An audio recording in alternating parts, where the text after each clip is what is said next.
بسم اللہ الرحمن الرحیم۔ الحمدللہ سے ہماری تلاوت کا آغاز سورہ انعام 7واں پارہ دوسرا پاؤ۔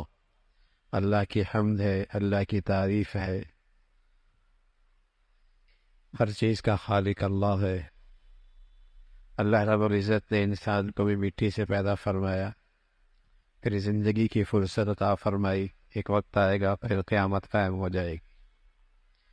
اس صورت میں عقیدہ توحید، عقیدہ رسالت، عقیدہ آخرت کا تذکرہ ہے۔ مختلف انداز سے ان تین چیزوں کا تذکرہ بار بار آیا ہے۔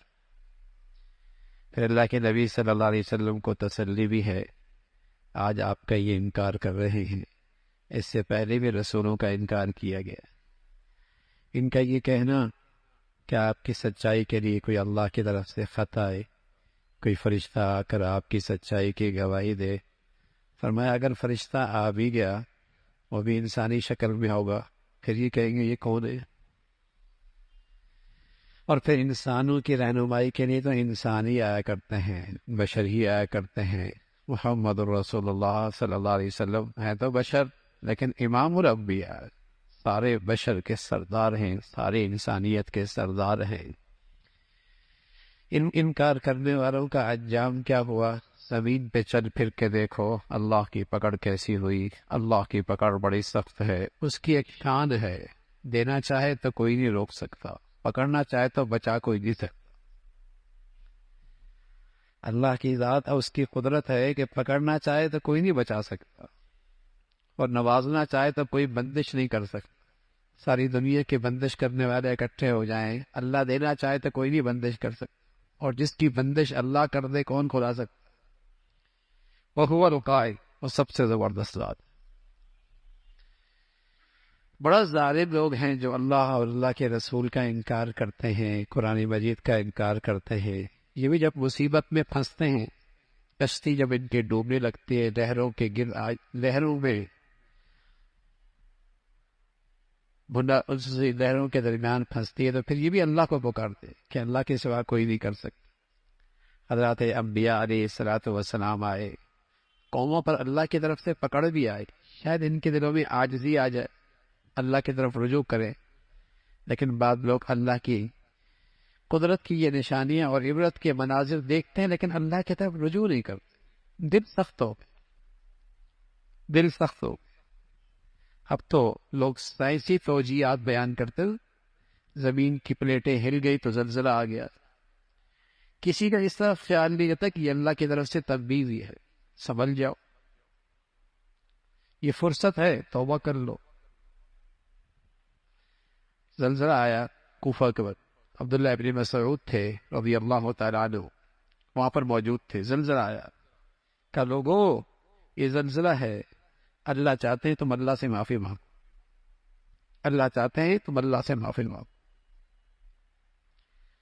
تو لیکن جب دل سخت ہو جاتا ہے تو آدمی اثر نہیں لیتا، کیسی یہ عبرت کے مناظر ہوں، لوگوں کا دل نہیں پگھلتا۔ اس کا تذکرہ فرمایا اس امت پر بھی مختلف قسم کی مصیبتیں آئیں گی، لیکن کلی طور پہ اس کی امت ہلاک نہیں ہو، آسمانی عذاب سے اور زمینی عذاب سے۔ جیسے پچھلی قوموں کے اندر آسمان سے عذاب آیا، ساری امت مٹ گئی، زمین سے عذاب آیا، سیلاب آیا، پانی کا ریلا آیا، زمین سے چشمے ابلنے لگے، ساری امت مٹ گئی۔ لیکن اس امت پر ایسا عذاب نہیں آئے گا۔ ہاں ایک عذاب آئے گا، آپس میں دستے گریبان ہونے، وہاں آپس میں جنگ و جدال کرے گا۔ اللہ تعالیٰ حفاظت فرمائے، آپس کی نفرت اور آپس کا جھگڑا اللہ کا عذاب ہوتا ہے، اور آپس کی محبت اور آپس کا اتفاق یہ اللہ کا بڑا انعام ہوتا ہے۔ تو اس کا تذکرہ فرمایا یہ آئے گا۔ فرمایا جو لوگ بے دینی کی بات کریں تم ان کے پاس نہ بیٹھو۔ آپ علیہ الصلوۃ والسلام سے کہا گیا، امت کو نصیحت کی گئی، امت کو نصیحت کی گئی آپ کے واسطے سے، بے دینوں کی صحبت میں نہ بیٹھ۔ بس اوقات آدمی بے دین آدمی کی باتیں سنتا ہے تو اس کے اندر سے عقیدہ کمزور ہو جاتا ہے۔ گھڑا کچا ہو نا، اور اس میں پانی ڈال دے تو سوراخ ہو جائے گی۔ جب آدمی کے اپنے نظریات، سوچ، فکر، عقیدہ، ایمان کمزور ہوتا ہے تو بری صحبت سے اس کے اندر سوراخ ہو جاتی، اس کے اندر سوراخ ہو جاتی. ہاں، یا تو پھر گھڑا مضبوط ہو، پانی ڈال دے تو پانی ٹھنڈا کر دے گا، یا تو آدمی عقیدے ایمان کے لحاظ سے ایسا ہو کہ بے دینوں کے پاس بیٹھے تو ان کو بھی دین پہ لے آئے، ایسا طاقت والا ہو. اس لیے ہر ایک کی سننا، ہر ایک کی پڑھنا، یہ کوئی عقل مندی نہیں ہوتی. کہتے نہیں میں تو ریسرچ کر رہا ہوں. ارے میاں ریسرچ کی صلاحیت بھی تو ہو. کبھی اماں کے علاج کرنے کے لیے خود ریسرچ کرنا شروع کر دی؟ نہیں، وہاں تو ڈاکٹر پہ اعتماد کرتے ہیں. اپنا گھر بنانے کے لیے چلو میں خود بناؤں گا، ریسرچ کی؟ نہیں، وہاں تو کسی پہ اعتماد کرتا ہے. یہ دین ہی ایک ایسا مذاق ہے، ہر آدمی ریسرچ کر رہا ہو. پہلے وہ صلاحیت ہو پھر ریسرچ کیجیے نا بھائی. پہلے صلاحیت تو ہو، استعداد تو ہو. بے دینوں کی صحبت میں نہ بیٹھو، اس کا تذکرہ فرمایا. پھر حضرت ابراہیم علیہ الصلوۃ والسلام کا تذکرہ ہے. ایسے گھر میں آنکھ کھولی جہاں پورا ماحول شرک بھرا ہوا تھا. باپ مجاور تھا، بت بنایا کرتا تھا. بہت سمجھایا اللہ کی توحید، اللہ کی بڑائی بہت سمجھایا. سورج، چاند، ستارے، یہ خدا صاحب شام کو غروب ہو رہا ہے، یہ چاند نکلتا ہے پھر غروب ہو جاتا ہے، سورج آتا ہے اور چلا جاتا ہے. یہ معبود نہیں ہو سکتی. معبود وہ ذات ہے جو ہمیشہ سے ہمیشہ رہے گی. بہت بڑا ظلم ہے جو اللہ کی ذات میں، اللہ کی صفات میں شریک ٹھہراتا ہے. پھر 17 انبیاء علیہ الصلوۃ والسلام کا تذکرہ ہے. یوں تو بے شمار انبیاء دنیا میں آئے، لیکن ان 17 کے نام دو چند آیتوں میں اللہ نے ذکر کر دی اور فرمایا یہ سب اللہ کے برگزیدہ بندے تھے، ان کی پیروی کرو، کامیاب ہو جاؤ. قرآن کی حقانیت کا تذکرہ ہے، قرآن کی بڑائی کا تذکرہ ہے. فرمایا جیسے تم دنیا میں اکیلے آئے تھے نا، پھر قبروں سے اکیلے اٹھو گے، موت کے وقت بھی اکیلے ہی اٹھو گے، اس کا تذکرہ فرما. اور اللہ کو اس پہ پوری قدرت ہے. مرغی دیکھتے ہو، اس کے اندر سے انڈا مردہ پیدا ہوتا ہے، اور اس انڈے کے اندر سے اللہ رب العزت زندہ چوزا پیدا کر دیتا. دیکھتے نہیں اس کی قدرت. یوں انڈا توڑے تو نہیں ملے گا، سر کہاں ہے، آنکھیں کہاں ہیں، کلیجہ کہاں ہے، ٹانگیں کہاں ہیں. لیکن اللہ اسی انڈے کے اندر، اسی زردی کے اندر، اسی سفیدی کے اندر سے ایک زندگی پیدا کر دیتا ہے. اللہ کی قدرت، اللہ کی قدرت. یوں ابالا اور کھا لیا، اور کچھ عرصے کے بعد اللہ نے مرغی کے اندر نیچے رکھا تو اس کے اندر چوزا پیدا ہو گیا. کون ذات ہے؟ اللہ کی ذات. وہی ذات ہے جو زمین کے اندر سے نباتات، سبزیاں اگاتی. ایک ہی زمین ہے، پانی ایک جیسا، کھیتی بھی، زمین بھی ایک جیسی، اور اس میں ڈالنے والی جسے کہیں کہ اس کی نگرانی اور اس کی حفاظت بھی ایک جیسی، کھاد بھی ایک جیسی. لیکن نکلنے والا پودا اور نکلنے والا پھل، اس کا ذائقہ مختلف، رنگت مختلف، سائز مختلف. کون کرتا ہے؟ اللہ کرتا ہے. اس ذات کی قدرت ہے، وہی خالق ہے، اس کے سوا کوئی نہیں. وہ سب کچھ دیکھ سکتا ہے، تمہیں سب کچھ دیکھ رہا ہے، لیکن اس کو دنیا میں کوئی نہیں دیکھ سکتا.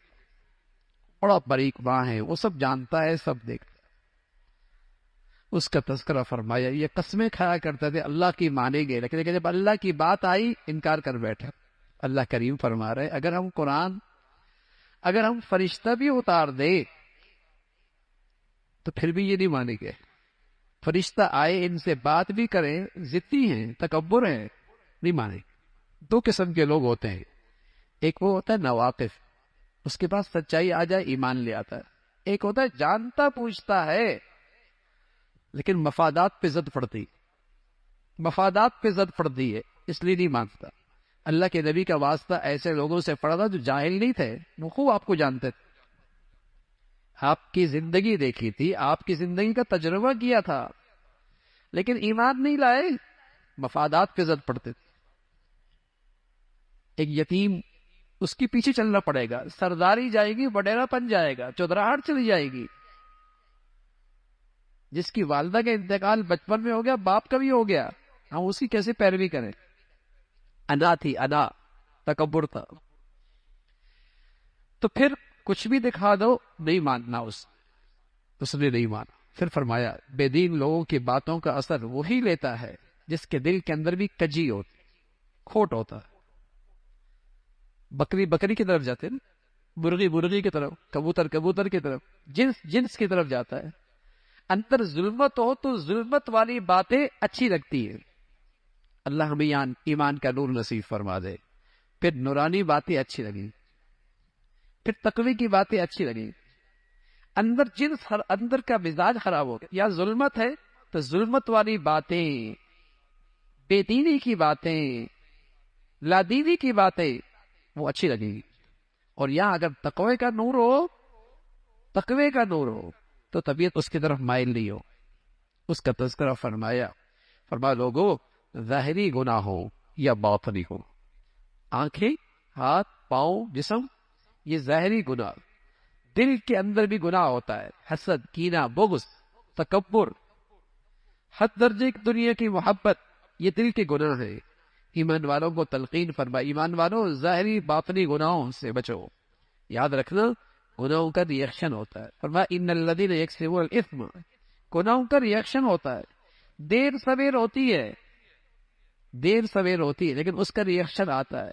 پورے طور پہ مرنے کے بعد دنیا بھی اس کی نحوست دیکھو گے، یہ اللہ کا قانون ہے۔ اس کا تذکرہ فرمایا جس کے لیے اللہ بھلائی چاہتے ہیں اور خیر چاہتے ہیں، اس کا سینہ اسلام کے ہر حکم کے لیے کھل جاتا ہے، یعنی اس کے لیے وہ پورے خوشی کے ساتھ اللہ کا ہر حکم قبول کرنے لگتا ہے۔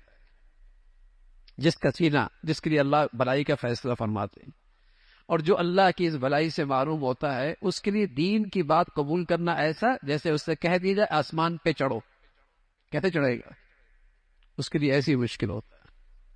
حضور علیہ الصلوۃ والسلام سے پوچھے گا، یا رسول اللہ میرا سینہ اسلام کے لیے کھل گیا، اس کی کوئی علامت بھی ہے، اس کی کوئی نشانی بھی ہے؟ آپ علیہ الصلوۃ والسلام نے فرمایا، ہاں، التجافی عن دار الغرور والانابۃ الی دار الخلود والاستعداد للموت قبل النزول۔ فرمایا اس کی 3 نشانیاں ہیں کہ دنیا دھوکے کا گھر ہے، اس سے زیادہ جی نہ لگے، اور جو گھر ہمیشہ کا ہے اس کا شوق بڑھ جائے۔ سبحان اللہ، یہ دنیا جو دھوکے کا گھر ہے، ابا چلے گئے، دادا چلے گئے، نانا چل گئے، اسی دھوکہ ہے کہ شاید میں نے یہی رہنا ہے، اس لیے ساری توانائیاں یہی لگا رہا ہے، اس لیے ساری صلاحیتیں یہی لگا رہا ہے۔ حالانکہ دادا گئے، نانا گئے، نہ جانے کتنے گھر کے لوگ چلے گئے، یہ دھوکے میں پڑے شاید میں نے یہی رہنا ہے۔ سوچتا ہی نہیں میاں، جانے والے ایسی زندگی تھوڑی گزارتے ہیں، وہ تو تیاری میں رہتے ہیں، فرمایا نشانی کیا ہے؟ دھوکے کے گھر سے زیادہ جینے لگا ہے، اور جہاں جانا ہے اس کا شوق بڑھ جائے، اس کی فکر بڑھ جائے۔ والاستعداد للموت قبل نزولی، اور جانے سے پہلے جانے کی تیاری شروع کر دے۔ آپ کو کوئی کہہ دے یہ مکان گھر کا ہے، کرائے کا ہے، خالی کرنا ہے، کرائے کا مکان خالی کرنا ہے، تو بتائیے تیاری شروع ہوتی ہی نہیں ہوتی؟ تو میرے گھر کا فرد جب دنیا سے جاتا ہے تو مجھے کہہ کے جاتا ہے کہ میاں تیاری کر لو، تم نے بھی دنیا کا یہ کرائے کا مکان خالی کرنا ہے، لیکن سنتے نہیں ہیں ہم سنتے نہیں ہیں۔ میرے گھر کا جانے والا بھی مجھے خبر کر کے دیا جاتا ہے کہ میاں دنیا کے مالک نے تجھے بھی یہاں اس گھر سے شفٹ کرنا ہے۔ تو یہی ایمان کی علامت ہے۔ اللہ ہمیں نصیب فرما دے، اللہ رب العزت ہمیں نصیب فرما دے۔ اس کا تذکرہ فرمایا، پھر مشرکین کی غلط روایات اور ان کی حماقتوں کا تذکرہ ہے۔ اللہ کو مشرک بھی مانتا ہے، لیکن وہ ایسا مانتا ہے جیسے اس کا اپنا مزاج ہے، نبی کی طرح نہیں مانتا، جیسے نبی کی تعلیمات ہے، جیسے دین کی تعلیمات ہے، ایسے نہیں مانتا، حماقتیں کرتا ہے۔ حماقت کیا کرتا ہے؟ زراعت کھیتی ہوتی ہے تو اللہ کا حصہ بھی نکالتا ہے، اللہ کا حصہ بھی نکالتا ہے، اور اپنے معبودوں کے لیے بھی حصہ نکالتا ہے۔ اللہ کا حصہ معبودوں میں مل جائے کوئی پرواہ نہیں، معبودوں کا حصہ اللہ کیسے مل جائے پریشان ہو جاتا ہے، کہیں معبود ناراض نہ ہو جائے۔ مسجد کے پاس سے گزرے گا، موسیقی کی آواز بلند ہو جائے گی، بابا کے پاس سے گزرے گا، ایسا کر دے گا، ادھر ڈرتا ہے، اس سے نہیں ڈرتا، اللہ سے نہیں ڈرتا، اللہ سے نہیں ڈرتا۔ تو اس طریقے سے یہ مشرک کیا کرتا تھا۔ جانور چوپائے، ان کی جو بچے پیٹ میں ہوتے تھے ان کے بارے میں غلط نظریہ، عقیدہ کہ فلاں کھا سکتا ہے، فلاں نہیں کھا سکتا، اس کی مذمت فرمائی۔ اور پھر اللہ رب العزت نے تلقین فرمائی کہ دیکھو حق سچ کے ایک وظیفہ، ایک مضمون ہے، اور یہ نصیحتیں ہیں، اور یہ نصیحتیں گویا کہ عبداللہ ابن مسعود فرمایا کرتے تھے رضی اللہ تعالیٰ عنہ، اگر کوئی کہے کہ اللہ کے نبی دنیا سے تشریف لے گئے تو آپ امت تو کیا نصیحت کر کے گئے؟ تو فرمایا وہ اس آیت کے اندر وہ ساری نصیحتیں موجود ہیں، اور یہ ایسی نصیحتیں جو ہر نبی نے اپنی امت کو نصیحتیں کی ہیں۔ اس کی پہلی چیز کیا ہے؟ پہلی چیز ہے لوگوں اللہ کے ساتھ شرک میں، اللہ تشرکوا بشیئا، والدین کے ساتھ حسن سلوک کر، والدین کے ساتھ حسن سلوک کرو، اپنی اولاد کو ناحق قتل نہ کر۔ اس زمانے میں بھوک کی وجہ سے اولاد کو قتل کر دیا کرتے تھے، بیٹیوں کو آر کی وجہ سے قتل کر دیا کرتے تھے، اور مسلمان بھی آج ایسے ہی کرتا ہے۔ جب بچیوں کا پتہ بچی ہو رہی ہے تو حمل ضائع کرا دیتے، 4 مہینے کے بعد بچی کا حمل ضائع کرنا قاتل ہے، قاتل۔ جو کہتا ہے وہ بھی قاتل ہے، جو کر رہا ہے وہ بھی قاتل ہے۔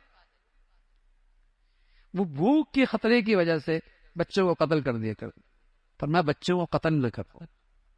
اس کا تذکرہ فرمایا یتیموں کا مال مت کھاؤ، یتیموں کا مال مت کھاؤ، اور جو مخلوق سے عہد کرو اسے پورا کرو، ناپ تول میں کمی نہ کرو، ناپ تول میں کمی نہ کرو، اور اللہ سے جو عہد کر رکھا ہے اس کے اندر بھی کمی نہ کرو۔ اس کا تذکرہ فرمایا یہ ہے سیدھا راستہ، اس کی پیروی کرو۔ پھر قرآن کی عظمت کا تذکرہ ہے اور اس کی تلقین ہے، اور آخر میں فرمایا اللہ کے نبی صلی اللہ علیہ وسلم سے کہا گیا آپ انہیں کہہ دیں، آپ انہیں کہہ دیں کہ میری نماز، میری قربانی سب اللہ کی، اور میرا جینا مرنا بھی اللہ کی۔ نماز بڑھیا عبادت، قربانی بھی بڑی عبادت ہے، لیکن جو اللہ مسلمانوں سے چاہتا ہے وہ کیا چاہتا ہے؟ کہ تمہارا جینا بھی اللہ کے لیے ہو، تمہارا مرنا بھی اللہ کے لیے۔ اللہ کے نبی سے کہا گیا لوگوں سے کہہ دو ان صلاتی و نسکی و محیایا و مماتی للہ رب العالمین، میرا جینا مرنا خالص اللہ کے لیے، اور اس اللہ کا کوئی شریک نہیں۔ پہلے قومیں آئیں چلی گئی، اللہ رب العزت نے تمہیں ان کی نیابت میں دنیا میں بھیجا ہے، دیکھنا چاہتا ہے تمہارے اعمال کیسے۔ ویسے تو وہ جانتا ہے، لیکن اظہار ہو جائے، اظہار ہو جائے۔ اللہ رب العزت نے تمہیں ایک مختصر سی زندگی دی ہے، اور وہ اللہ رب العزت دیکھنا چاہتے ہیں تم کیا لے کے آتے اور تمہاری زندگی کیسی ہے۔ اور یاد رکھنا اللہ بہت جلد حساب لینے والے ہیں، اس کے لیے حساب و کتاب کا نظام بنانا کوئی مشکل نہیں ہے۔ سب کی زندگی کا ریکارڈ اس کے پاس موجود ہے، اور جلد ہی اس کا فیصلہ فرما دیں گے۔ اللہ رب العزت ہمیں آخرت کی زندگی میں صحیح یقین نصیب فرما دے۔